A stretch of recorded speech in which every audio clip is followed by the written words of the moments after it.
Before we can continue building our game, we have to understand the game loop. The game loop is the basic framework that controls the overall flow of the game. In the traditional game loop, there are three phases: read the user input, update the game state, and render the graphics. Let's think through a basic example of this. Suppose our game has a spaceship, and we want to make it move to the right. To do this, we might press the right arrow key. Then we would expect the spaceship to move to the right.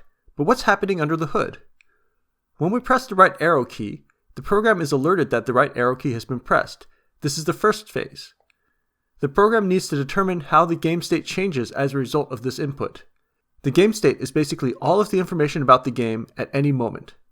It contains information such as the spaceship's location, the location of enemies, the number of remaining lives, the level, the score, and any other information that there might be about the game.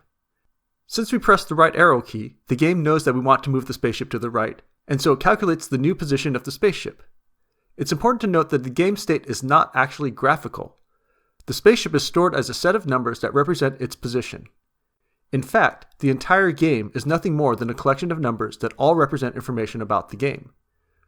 Once the new game state is calculated, the program needs to translate that information into visual information for the user to see.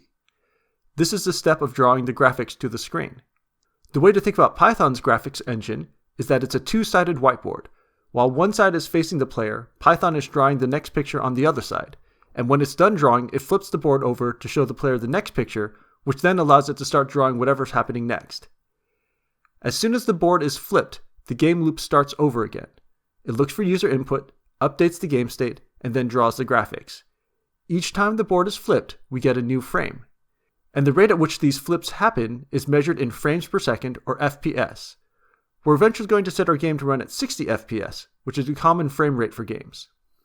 So far, all we have is a blank screen, so let's put something on it. The most basic object we can draw is a rectangle.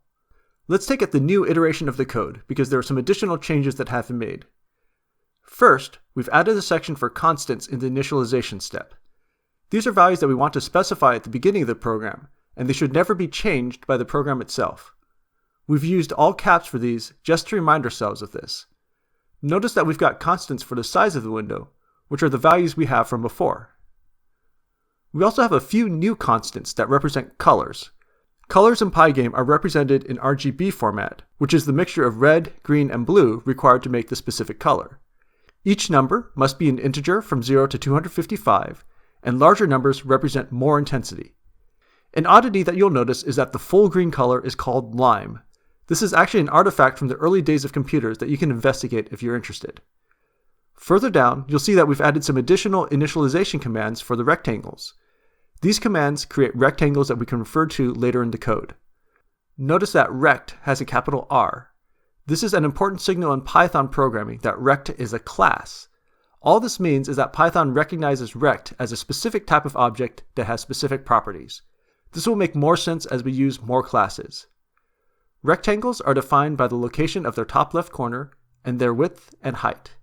In PyGame, the origin is located at the top left of the screen, with positive x values going to the right and positive y values going down. We've defined the rectangle in two ways. For rect1, we have defined the rectangle in absolute quantities. For rect2, we have used relative quantities. What this means is that rect1 will always be the same size and always appear in the same place, but rect2's size and location will depend on the size of the window. This highlights the value of using constants. If we wanted something to always be in the middle of the screen, but we didn't use constants, we would have to calculate where the center of the screen is any time we change the size of the window. Furthermore, we would have to find every single time that we use that location and update those values everywhere throughout the code. But by using constants, we can change that value in one place and have it automatically update the other values throughout the code. And this brings us to the game loop. Notice that there are some additional comments in the code to mark the three phases: read user input, update the game state, and render the graphics. It starts pretty much the same way as the previous code, except that we've changed the name of the variable to gameActive just to give context for the variable name. For the section on reading user input, we can see it's the same as before, which simply allows the user to close the window. And since we're just drawing a rectangle, we have no need to change the game state. So that leaves us with the rendering step. If you run the code without these drawing commands, you won't see the rectangles. It's not that they don't exist, but you didn't tell PyGame that you wanted to have them drawn. Notice that PyGame needs 3 pieces of information. The first one tells PyGame where to draw the rectangles. In this case, we're just drawing it on the window we've created, which we called screen in the initialization step. The next piece of information is the color. The red and blue refer to the constants we introduced at the beginning of the code. Lastly, we have to tell PyGame which rectangle we want to draw. These 2 names refer to the 2 rectangles we initialized.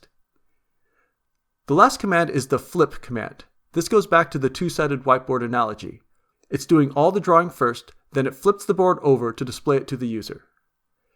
At this point, it's probably good to play around with these commands a bit. Try drawing different rectangles, both in absolute and relative coordinates. Look up some RGB color tables on the internet and make rectangles in those colors. You can also draw circles, ellipses, polygons, lines, and arcs.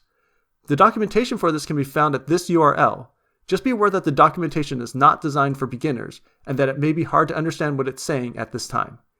It's also not that important right now because we're going to be doing most of the drawing for this game using images and sprites, which is the topic of the next video.